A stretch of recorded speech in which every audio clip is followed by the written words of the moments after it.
Alright, so what is up, fellow YouTubers? My name is Mike. Welcome to EAA. I appreciate you being here. So today I had actually originally planned to do a different video, do that in a couple of days, but as most of you know by now, and if you're watching this video, you do know that the specs for the 2020 GT500 were released today. And so basically I know there's probably like 1,000 videos on YouTube right now about it. So I'll be 1,001, I have no problem with that. But certain vehicles that I'm interested in, certain vehicles I like to chime in on them. I talked about the Demon when it first came out, the ZR1, things like that, kind of cars that are special to me. And because I own a GT500 myself, I feel like I'm somewhat of an authority and need to chime in on how I feel about the new specs on this car, at least what we know right now. Actually, I'm not an authority, but hey, I still want to chime in, so indulge me, would you? So the 2020 GT500 was released today. We got to take a look at it. Very impressive looking car, very nice looking stance. Got a lot of inlet from the front to let a lot of air in, and it's going to need it. A 5.2 liter V8 with a 2.6 liter supercharger on top. Now imagine that. The supercharger is half the size of the motor itself. That is impressive. Let's see, it's got huge rotors, 16.5-inch rotors on the front. I mean, they're huge, they're humongous. This car should stop on a dime. 20-inch wheels all the way around with 11-inch wide wheels on the front and 11.5-inch wide wheels on the rear. A 305 tire on the front. Now that is impressive, and a 315 on the back. So obviously this car is going to be a little bit more track capable. They're touting it as that. As a matter of fact, you can even get a special track pack with a big wang on the back and more downforce in the front, and even a rear seat delete, carbon fiber wheels. Yeah, it's probably going to be a beast around the track. As far as horsepower, they're just telling us it's north of 700 horsepower. I'm expecting probably somewhere in the mid-7 range, but you know, give or take, should be about right. Haven't talked torque numbers, but they're saying 0 to 60 in the mid-3 second range.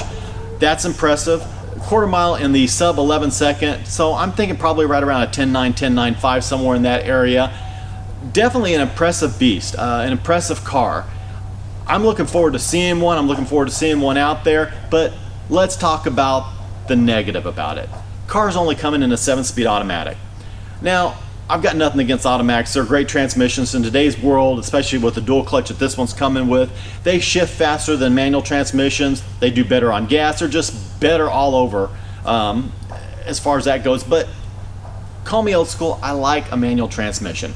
I like being able to shift through the gears. There's just something about it, something very enjoyable. I've talked about this countless times in other videos. I just like having a manual transmission. You know, and back in the day when this one came out, 2007, you could only get a manual transmission. I don't know, it just seems kind of weird not to have a manual transmission, or offer it at least. But I understand why Ford's doing it. I get it. I'm sure it's going to be an amazing car.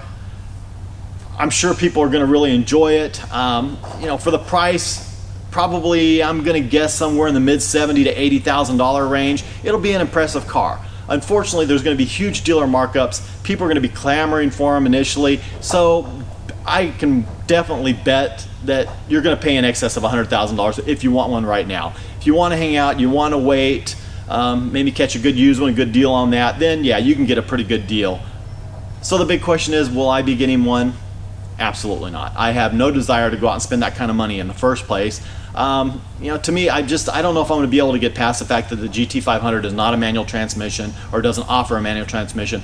To me, there are just some vehicles that should be manual, and I know I'm harping on this, but the GT500 is one of them. I definitely would like to take a ride in one. Would love to drive one if I get the opportunity, and definitely want to see one. I want to see what the car will do in the hands of professional drivers, see what kind of numbers it throws down. Definitely want to see some dyno numbers, and just see how the car does. But no, I'm going to stick with mine. I like my car very much. I have no desire to get rid of it, unless of course someone offers me a really good amount of money for it. No, I'll stick with what I've got. But as I said before, I'll say it again in closing, it is a great time to be an automotive enthusiast. They're just turning out some phenomenal vehicles with some phenomenal performance, and God bless America. So if you liked the video, please give me a thumbs up. Stopping in for the first time or haven't already, subscribe to this channel, EAA. It is a good time. Instagram PO box is always in the description below. God bless. Take care. Have an absolutely amazing day.